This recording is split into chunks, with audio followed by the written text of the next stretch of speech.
Route 66, famously known as the Mother Road of America, was a stage of contrasts. Cars of all types, from weathered pickup trucks to luxurious machines, cruised its endless lanes under the blazing sun. In this setting, two worlds were about to collide, altering the course of two lives in mere minutes.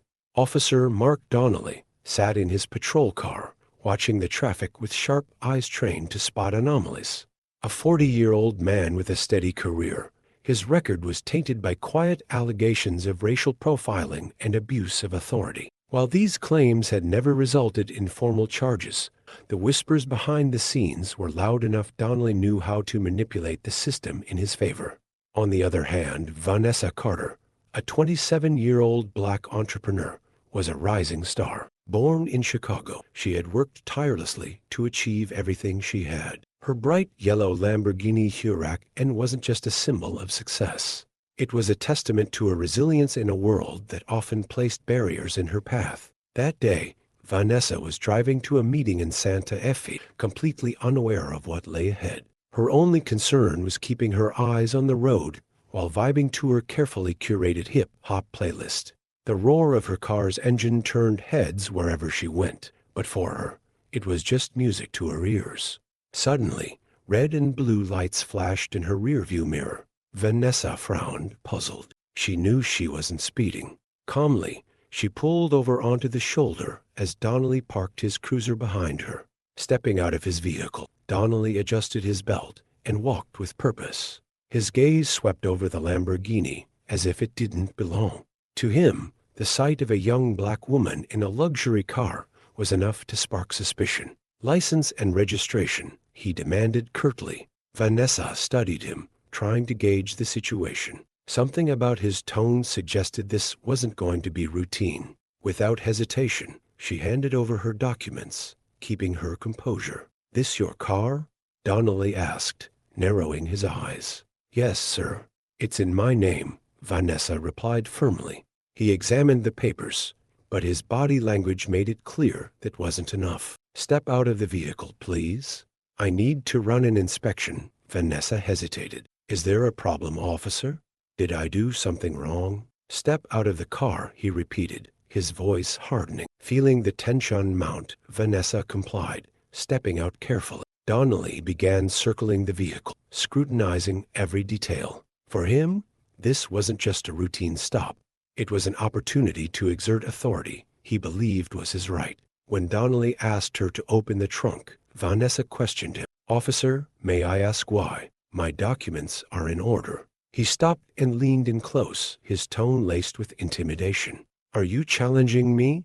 Do you want to make this harder for yourself?" Vanessa took a deep breath. She knew she couldn't afford to show anger or fear. Her training as a business leader had taught her to stay composed in tough situations. Reluctantly, she opened the trunk, revealing nothing but a few travel bags. "Just as I thought," Donnelly muttered, but he wasn't ready to let her go. He decided he would take her in for further questioning. Before he could act, a ringing phone interrupted him. Vanessa answered, her expression shifting immediately. Without a word, she held the phone out to Donnelly. "It's for you," she said, her voice carrying a calmness he couldn't quite place. Confused, Donnelly took the phone. On the other end of the line, a deep, authoritative voice spoke, sending a chill down his spine. "This is Director Johnson of the Federal Investigative Agency. Step away from that woman immediately." What happened next was a whirlwind of emotions. Donnelly tried to argue, but the voice on the phone left no room for debate. Something bigger was at play, something he hadn't anticipated. Vanessa, now standing with her arms crossed, watched his desperation with an impressive sense of calm. Within minutes, the roles of accuser and accused began to shift. The tension on the roadside was palpable. Officer Donnelly handed the phone back to Vanessa with shaky hands. The voice on the other end had been clear, and its authority was absolute. But Donnelly couldn't wrap his head around how this woman, who moments ago was just another suspect, wielded such power. Vanessa, her demeanor steady, slipped her phone back into her pocket. "Anything else, officer?" she asked, her voice calm, but with an edge of authority. Donnelly hesitated. His training told him to assert control, but the warning from Director Johnson rang in his ears. He stepped back, mumbling, "You're free to go." Vanessa locked eyes with him, her gaze piercing. "I would hope so." She stepped into her car with grace, started the engine, and drove off, leaving Donnelly standing on the shoulder, his thoughts a storm of confusion and indignation. A few miles down the road, Vanessa made a call. "It's done," she said to the person on the other end, her voice softening. The man chuckled. "Knew you could handle it. We'll deal with the rest. Just get to your meeting." She smiled. "Thanks, Uncle." Ending the call, Vanessa allowed herself a brief moment of reflection. Her uncle, a high-ranking official in the federal system, had always insisted she call him if she ever found herself in a situation like this. But Vanessa hated having to rely on him. She had built her success on her own terms, and she had hoped the world would recognize that. But the world wasn't always fair. Back on the roadside, Donnelly returned to his cruiser, his chest tight. Who was she? He replayed the encounter in his mind, looking for answers. The situation gnawed at him as he drove back to the station. He knew he'd overstepped, but he'd done it before without consequence. This time, however, there was no hiding behind a badge. The call from Director Johnson made that clear. By the time he reached the precinct, Donnelly's frustration had turned to paranoia. His supervisor, Captain Reed, was waiting for him in his office. "Donnelly," Reed began, his voice even, "we've received a call." High level. Donnelly's heart sank. "About what?" Reed leaned back in his chair, folding his hands. "About you. Specifically, your stop earlier today." Donnelly felt his palms grow sweaty. "Captain, I was just—" "Quiet," Reed interrupted, his tone sharp. "I don't want your excuses. Do you have any idea who you were dealing with?" "No, sir." Reed's eyes narrowed. "Her name is Vanessa Carter. She's not just some young woman in a fancy car. Her family is deeply connected. Her uncle, Director Johnson of the Federal Investigative Agency." Donnelly's blood ran cold. "I didn't know. That's the problem," Reed snapped. "You didn't know, and you acted like a loose cannon. You think you can pull stunts like this and get away with it. Those days are over, Donnelly." Donnelly swallowed hard. "Am I suspended?" Reed's silence was answer enough. As Vanessa approached the sleek office building in Santa Fe, she couldn't shake the memory of the stop. It wasn't the first time someone had judged her success as undeserved. But this time, she had pushed back, refusing to be just another statistic. Her company, Carter Innovations, was on the brink of a major deal, a partnership that would solidify her as a leader in renewable energy tech. She couldn't afford distractions, but the morning's events reminded her that even at the top, the fight for respect never ended. Entering the conference room, Vanessa was greeted by her team. The room buzzed with anticipation as they prepared for the presentation. Vanessa put on her game face, her confidence unshaken. "Let's make history," she said, and the team cheered. Meanwhile, Donnelly sat in his now empty office, staring at the suspension letter on his desk. His badge, a symbol of authority he had relied on for years, felt like a weight he could no longer bear. The phone on his desk rang, jolting him from his thoughts. It was Reed. "Donnelly," Reed began, "you've got one chance to fix this. Apologize, make amends, and maybe, just maybe, you'll have a future in this department." Donnelly's pride bristled, but he knew the alternative was worse. "I'll do it," he said, though the words tasted bitter. The next day, Vanessa was back on the road, heading to her office in Los Angeles after a successful meeting in Santa Fe. She had left the incident with Donnelly behind, or so she thought. As her Lamborghini hugged the curves of the highway, she noticed a familiar sight in her rearview mirror, a patrol car. Her pulse quickened momentarily, but she dismissed it. She wasn't speeding, and she doubted lightning would strike twice. Then the sirens blared. Vanessa pulled over, her jaw tightening. "Not again," she muttered under her breath. This time, it wasn't Donnelly who approached her car. Officer Jenna Morales, a younger officer with a more professional demeanor, walked up to her window. "Good morning, ma'am," Morales said. "I'm Officer Morales. The system flagged your vehicle for a possible error with its registration. Do you mind if I run it through our database?" Vanessa raised an eyebrow. I don't mean to be difficult, officer, but this car is registered in my name. It's been verified before. Morales nodded, maintaining a calm tone. I understand, and I appreciate your cooperation. It won't take long. As Morales returned to her cruiser, Vanessa couldn't help but wonder, was this a coincidence? Or was someone pulling strings? Her instincts told her the latter. Meanwhile, in the precinct miles away, Donnelly watched from a monitor. Though officially suspended, he couldn't resist meddling. Morales was unaware, but Donnelly had flagged Vanessa's car in the system, desperate to regain control of a situation that had spiraled beyond him. Careful, Donnelly. Reed's voice came from behind him, startling him. You're already on thin ice. Don't make it worse. Donnelly turned to face his captain, masking his unease. Just making sure protocol's being followed. Reed's glare was ice cold. You mean abusing the system to cover your tracks? I told you to apologize, not escalate this mess. If I catch you doing anything like this again, you're out, permanently. Donnelly clenched his fists as Reed walked away. His resentment toward Vanessa burned hotter.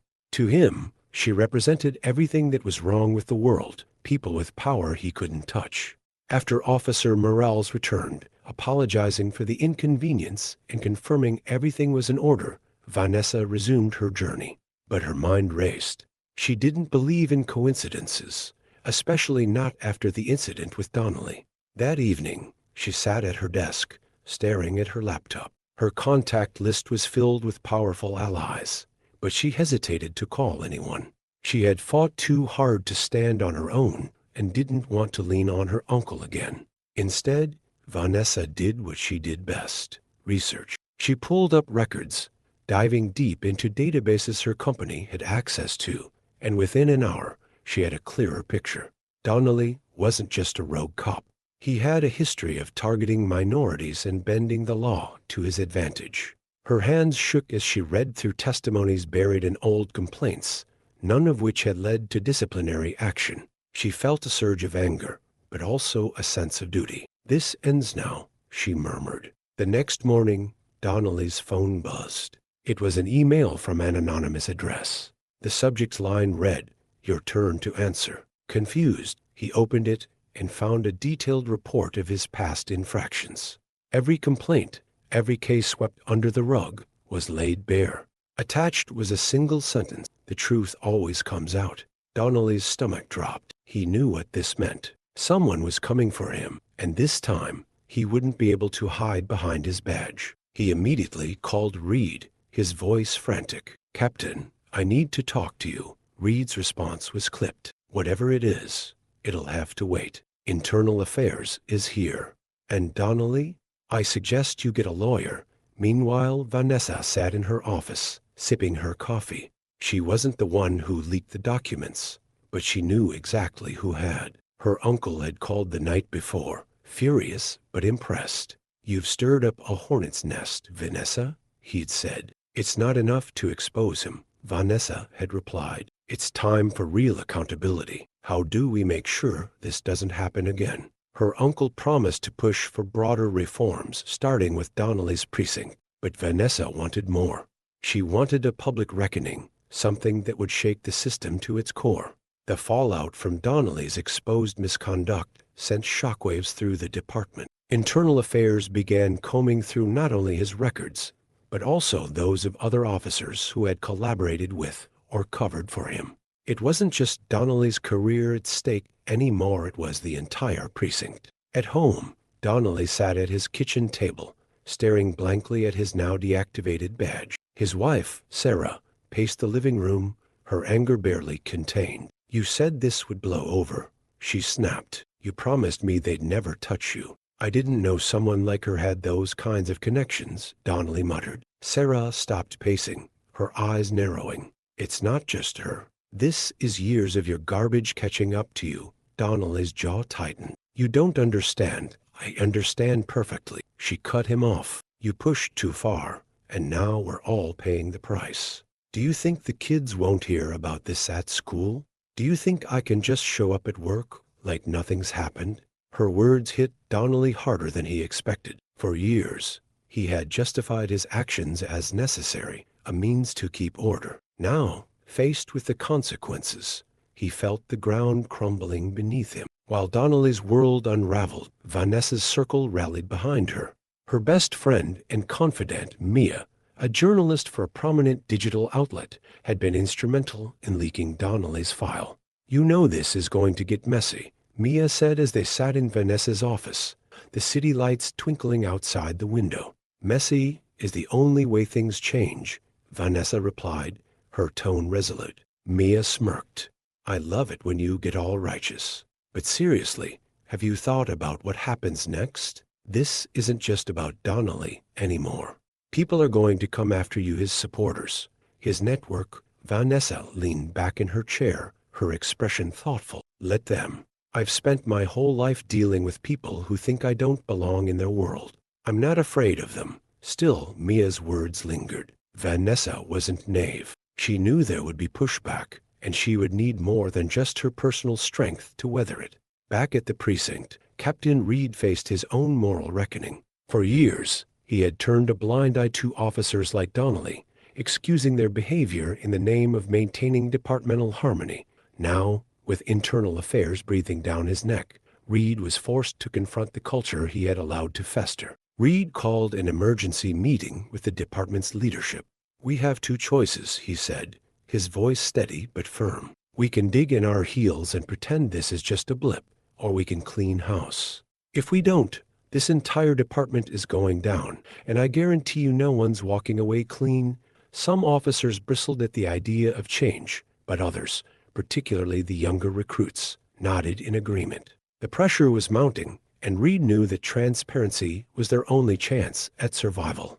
The story of Donnelly's misconduct broke across major news outlets, fueled by Mia's investigative reporting. Headlines highlighted the systemic issues within the precinct, and protests erupted outside the station, demanding justice and accountability. One night, as Vanessa scrolled through social media, she came across a video of a young protester holding a sign that read, "Justice for Vanessa." The sight brought tears to her eyes.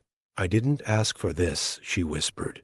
But deep down, she knew this wasn't just about her. It was about every person who had been stopped, harassed, or worse, simply because of how they looked or where they came from. As the days passed, Donnelly became increasingly isolated. His fellow officers avoided him, his family was barely speaking to him, and his once pristine reputation was in tatters. Desperate, he reached out to Vanessa. She was sitting at her desk when her phone buzzed. Seeing Donnelly's name on the screen sent a wave of anger through her, but curiosity won out. "What do you want?" she asked, her tone icy. I need to talk to you," Donnelly stammered. "Please, just give me 5 minutes." Vanessa considered hanging up, but paused.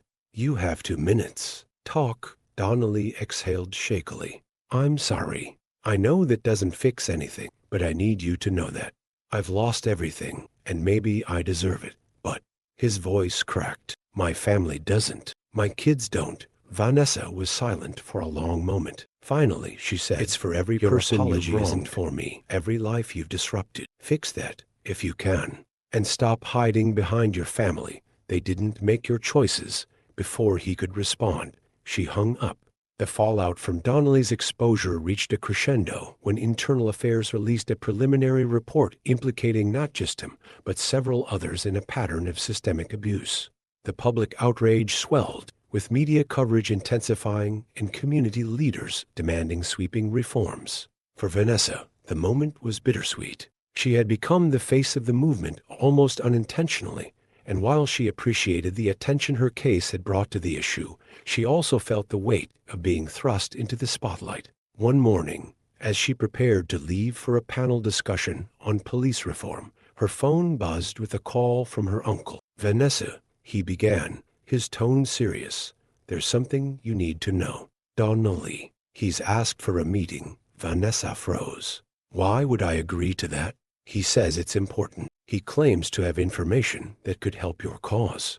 But I don't trust him, and I don't want you going alone." Vanessa hesitated. Her instincts told her this could be a ploy, but curiosity gnawed at her. "I'll meet him," she said finally, but it'll be on my terms. Vanessa chose the venue carefully, a public park in the middle of the day, with her uncle's agents discreetly positioned nearby. She arrived early, her expression calm, but her nerves taut. Donnelly appeared a few minutes later, looking gaunt and defeated. His once imposing stature now seemed diminished, his steps hesitant as he approached the bench where Vanessa sat. "Thank you for agreeing to this," he said, his voice low. "Get to the point," Vanessa replied coldly.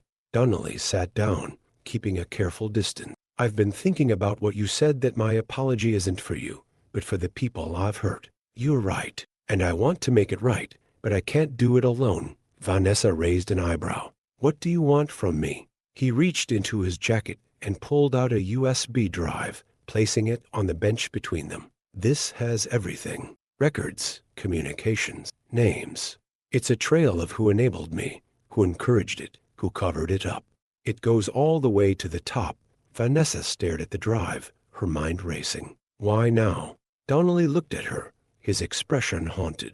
"Because I can't live with myself anymore. And because I know they'll come for me if I don't do something first." Vanessa picked up the drive, her fingers brushing against the cold metal. "If this is a trap, it's not," Donnelly interrupted. "I've already lost everything. This is the only way I can do something good before I lose the rest." Vanessa studied him for a moment longer before standing.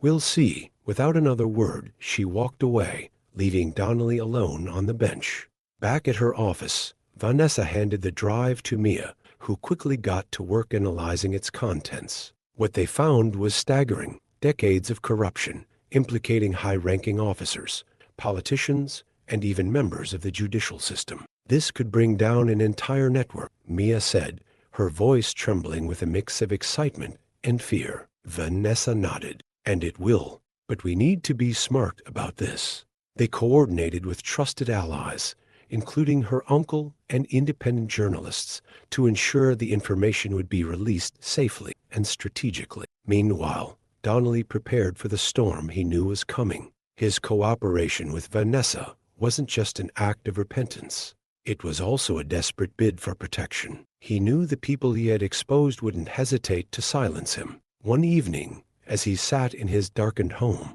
his phone buzzed with a message. "You've made a mistake. Fix it before it's too late." Donnelly's heart pounded. He knew what it meant. The people he had worked for were warning him, and their warnings were never empty. But this time, Donnelly didn't run. He picked up the phone and made a call to Internal Affairs. "I have more information," he said, "and I'm ready to testify." The release of the files sparked a nationwide scandal. Protests erupted across the country, demanding accountability, not just in Donnelly's precinct, but in law enforcement as a whole. High-ranking officials resigned, investigations were launched, and for the first time in years, real conversations about systemic change were taking place. For Vanessa, the victory was tempered by the knowledge that the fight was far from over. She stood on the steps of City Hall, addressing a crowd of reporters. "This isn't just about one bad officer or one corrupt system," she said.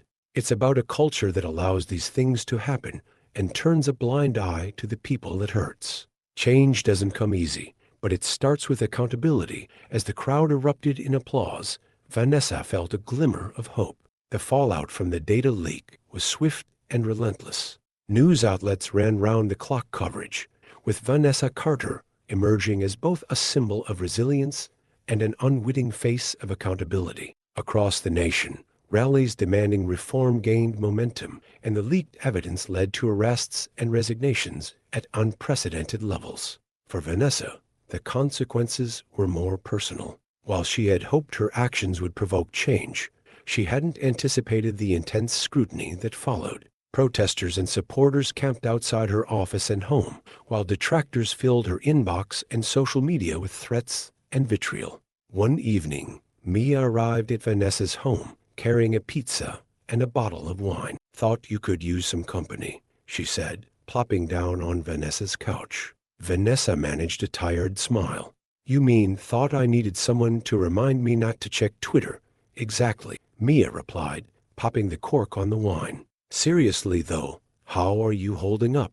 Vanessa sighed. Some days, I feel like we're making progress. Other days, it feels like I'm just shouting into the void. The hate mail doesn't help. Mia poured them each a glass. The hate's loud, but the support's louder. You're making waves, V. And the people who want change, they're behind you. Vanessa nodded, her resolve firming. Then let's keep pushing. In the midst of the upheaval, Donnelly found himself in the eye of the storm. His decision to expose the corruption within his precinct had made him a target. The people he had implicated were powerful, and their reach extended far beyond his department. One night, as he returned home from a meeting with Internal Affairs, he noticed a black SUV idling near his driveway. His instincts, honed over years of law enforcement, screamed danger. Donnelly parked a block away and approached cautiously, his hand resting on the concealed weapon he still carried despite his suspension. As he neared his home, the SUV sped off, its headlights disappearing into the darkness.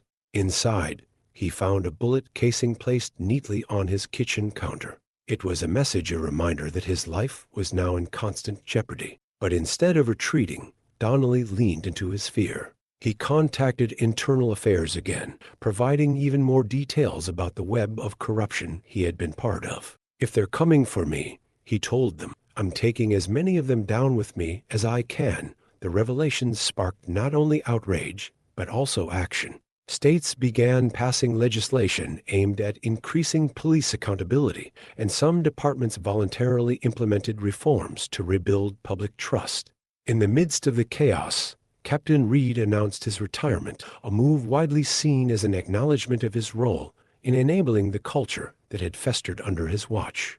Younger officers, inspired by the public's call for change, began stepping up, advocating for transparency and fairness within their ranks. For the first time in decades, the system showed signs of bending toward justice. One evening, Vanessa stood on her balcony, gazing out at the city lights. The chaos of the past weeks had started to settle, but the weight of everything that had happened lingered. Her phone buzzed with a message from her uncle. Proud of you. Let me know if you need anything. Vanessa smiled faintly, typing back, thank you for everything. As she set the phone down, she thought back to the moment on the highway when Donnelly had first pulled her over. It felt like a lifetime ago, yet it had set everything in motion. She knew the fight wasn't over.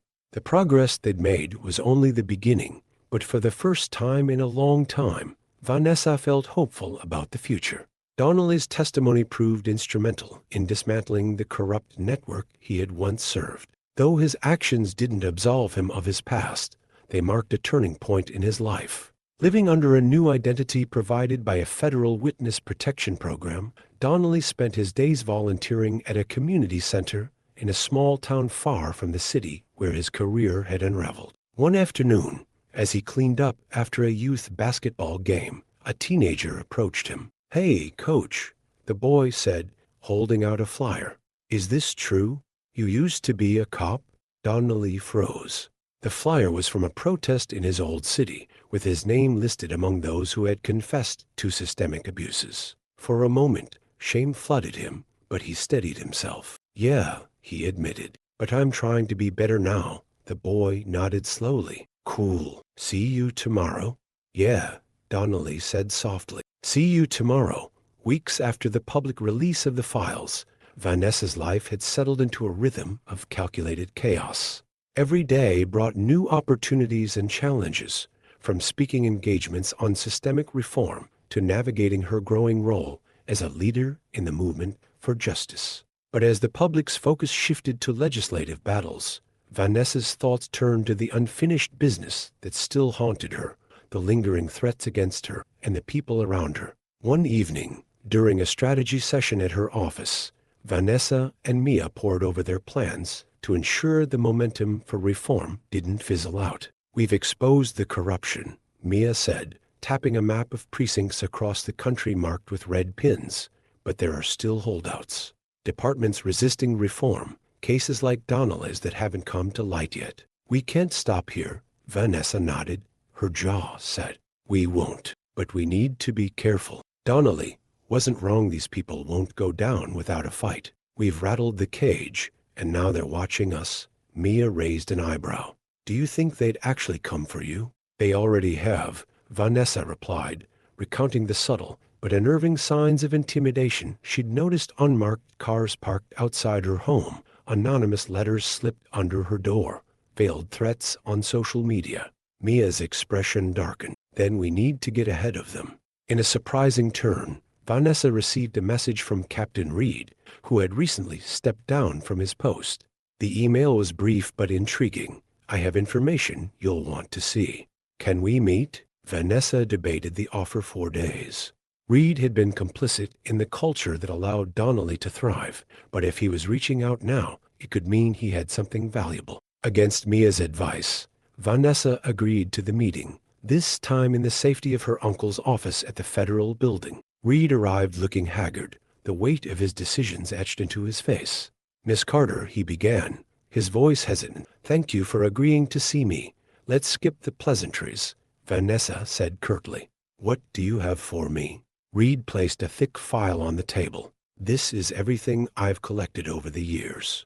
I didn't act when I should have, but I'm acting now. I want to make amends. Vanessa opened the file, her breath catching as she saw names, dates, and detailed accounts of misconduct that extended far beyond Donnelly's precinct. Why now? She asked, her tone laced with skepticism. Because you're right, Reed admitted.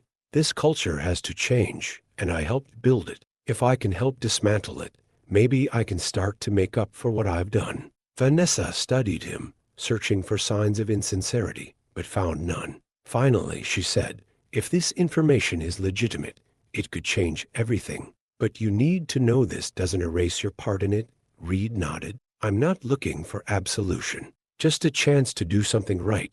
With Reed's file in hand, Vanessa and her team began piecing together the next phase of their plan. This wasn't just about exposing individuals anymore. It was about dismantling the systemic structures that allowed abuse to thrive. They organized a summit, inviting activists, policymakers, and law enforcement leaders from across the country. The goal was ambitious: to draft a national framework for police accountability that could serve as a model for reform. As the date approached, Vanessa found herself grappling with doubt. Could she lead such a monumental effort? Was she the right person to carry this mantle? Late one night, her uncle called. You're quiet, he noted. Just thinking, Vanessa replied. What if I'm not enough for this? Her uncle's voice softened. Vanessa, you've already done what most people wouldn't dare to try. You've shown courage, intelligence, and heart. That's what makes you enough. And you're not doing this alone. You've built a team that believes in you. Trust them and trust yourself. Vanessa felt a flicker of reassurance. Thanks, Uncle. Meanwhile, in his secluded location, under witness protection, Donnelly found himself at a crossroads. His cooperation had brought down powerful figures, but his conscience was far from clear. He reached out to Vanessa once more, this time through her uncle's office. I want to help, he said during a call. I know I can't undo what I've done, but I want to be part of the solution. Vanessa was hesitant, but saw the potential value in his insight. If you're serious, there's a way you can help, she told him. But it means putting yourself out there. Are you ready for that? Yes, Donnelly said without hesitation. It's the least I can do. The stage was set. Vanessa, armed with new allies and crucial information, was ready to confront the system at its core.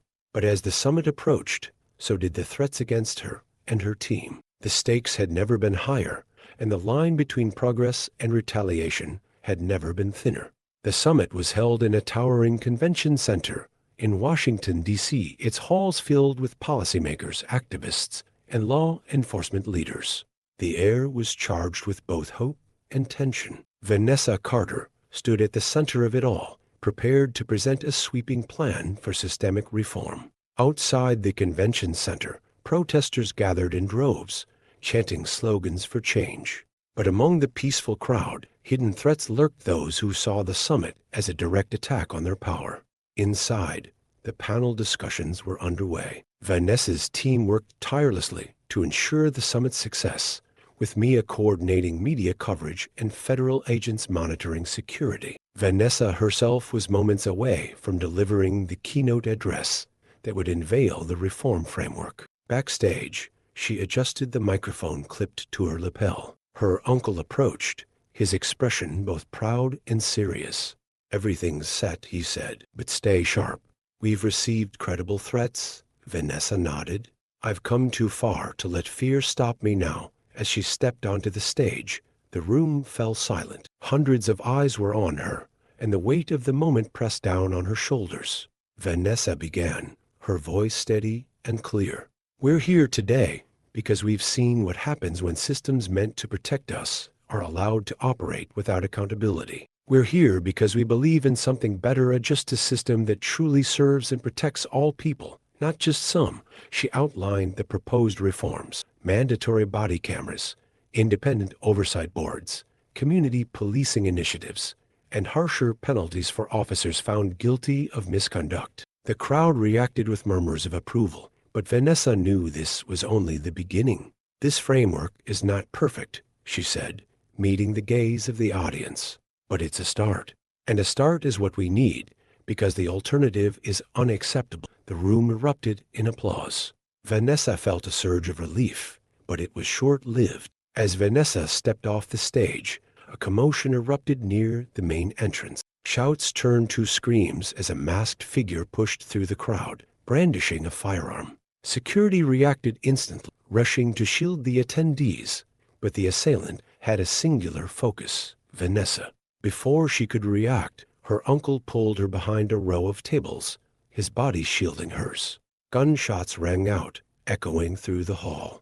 Panic spread like wildfire, with people scrambling for cover. Federal agents tackled the gunman within seconds, disarming and restraining him. Vanessa emerged unscathed, but the chaos left her shaken. As she stood, catching her breath, her uncle gripped her shoulder. "Are you hurt?" "No," Vanessa said, her voice trembled. "I'm fine," but the look in her eyes said otherwise. News of the attempted attack spread quickly, overshadowing the summit's proceedings. That evening, as Vanessa addressed reporters outside the convention center, a surprising figure stepped forward to stand beside her: Mark Donnelly. Donnelly, now publicly out of hiding, faced the cameras with a solemn expression. "What happened today is a reminder of how deep this problem runs," he said.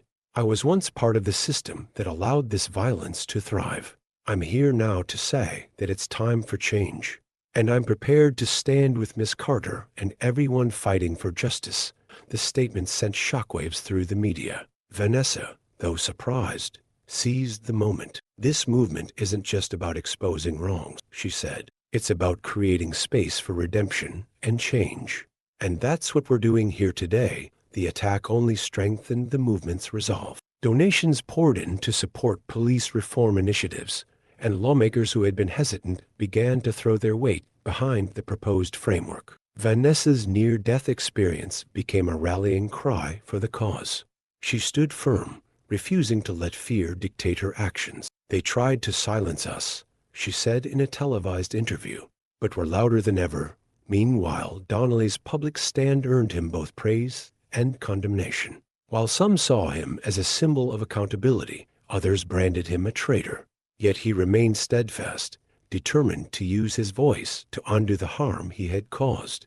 In the days following the summit and the attempted attack, the nation watched as the seeds of change began to take root. Lawmakers across multiple states adopted elements of the reform framework unveiled at the summit, and the public discourse around systemic accountability intensified. For Vanessa, life had settled into a cautious normalcy. She returned to her office in Los Angeles, though the once familiar space now felt different. Her role in the movement had transformed her, and she carried the weight of that responsibility every day. One morning, while sipping coffee and reviewing proposals from community organizations, she received a call from Mia. "Turn on the news," Mia said, her voice brimming with excitement. Vanessa grabbed the remote and switched to a live broadcast. On the screen, Congress had just announced the passage of a federal bill inspired by the reform framework she had presented at the summit. It was a historic step, one that ensured independent oversight of law enforcement nationwide and mandated stricter accountability measures. Vanessa leaned back, a wave of emotions washing over her. For the first time in weeks, she allowed herself a moment to feel proud. Mark Donnelly, now living under his true name, found a measure of peace in his new life. The federal protection program had shielded him from the worst of the backlash, but he remained active in the movement, offering his testimony to committees investigating corruption in law enforcement. During one such hearing, Donnelly delivered a statement that resonated across the country. "I once believed that power was its own justification, but I've learned that true strength comes from accountability. We can't heal as a society unless we confront the truth, no matter how uncomfortable it is." His words were met with cautious applause, a sign that redemption, while difficult, was not impossible. Months later, Vanessa found herself driving along Route 66, the same stretch of highway where everything had started. Her Lamborghini, though still vibrant and loud, felt like a different car now, a reminder of her journey, not just her success. Pulling over to a scenic overlook, she stepped out and gazed at the horizon. The world had changed since that fateful day, and so had she. Her phone buzzed with a message from her uncle. "Proud of you. Always." She smiled, tucking the phone away. The fight wasn't over, but they had made progress that she hoped would inspire others to keep pushing. As the sun set, casting golden light across the landscape, Vanessa took a deep breath. The road ahead was long, but she was ready to face it, 1 mile at a time. The crisp evening air carried the hum of distant traffic as Vanessa stood on the balcony of her new office in downtown Los Angeles. The skyline sparkled with lights, a reflection of the progress and challenges of the city she now called home. On her desk behind her lay a stack of proposals, letters from community leaders, and a framed newspaper clipping. Vanessa Carter, the woman who changed the system. The headline still felt surreal, but Vanessa knew it wasn't about her alone. It was about the countless voices that had risen alongside hers, demanding justice and accountability. As she looked out over the city, her phone buzzed with a notification. A young activist she had mentored had just posted on social media, "Today, we passed our city's first community-led policing initiative. Thank you," at Vanessa Carter, "for inspiring us to believe change is possible." Vanessa smiled, replying with a simple, "Proud of you. Keep going." She leaned against the railing, letting the weight of the moment sink in. The road to justice was far from over, but with every step forward, it felt more achievable. Somewhere in the distance, a car's engine roared a sound that once symbolized only speed and success. Now it reminded Vanessa of resilience, of the power to take control of your path, and of the journey still ahead. Vanessa's story is a reminder that one voice, when joined by many, can challenge even the most entrenched systems. Her journey from victim to advocate, from confrontation to systemic reform, illustrates the power of resilience, accountability, and collective action. Now it's your turn. Speak out against injustice wherever you see it. Support organizations fighting for equity and transparency. Educate yourself and others on the power of systemic reform. Change begins with awareness, but it succeeds through action. Share this story, start conversations, and remember, the road to justice is long, but every step forward brings us closer to a better future.